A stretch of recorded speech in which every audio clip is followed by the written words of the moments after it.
కేసీఆర్కు సిట్ నోటీసులు.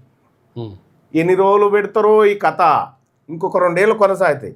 కేసీఆర్ గారు ఏమన్నా ఆయనకు నోటీసులు ఇచ్చి అలా విచారణకు రమ్మంటే నేను రాలేను, నేను మున్సిపల్ ఎన్నికల్లో ఇవాళ చివరి తేదీ, నామినేషన్ల చివరి తేదీ, నేను బిజీగా ఉన్నా కాబట్టి రాలేనని ఆయన సమాధానం.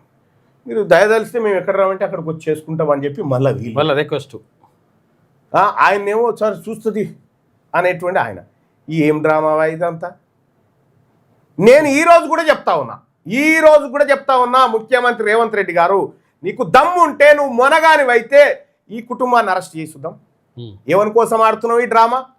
అయినా మీకు తెలుసు కదా కేసీఆర్ గారు, ఆల్రెడీ మీరు అంతా ఒప్పందం అయిపోయారు కదా, మేము ఇచ్చినట్టు చేస్తాం మీరు ఏడిచినట్టు చేయరు అని చెప్పి మాట్లాడుకురు కదా. మళ్ళీ కొత్త డ్రామా ఎందుకు? అచ్చా మేము పేపర్లలో చదువుకోవాలి, మేము చూడాలనా? కేసీఆర్కు నోటీసులు ఇస్తే తెలంగాణ ఆత్మగౌరవం ఏందా?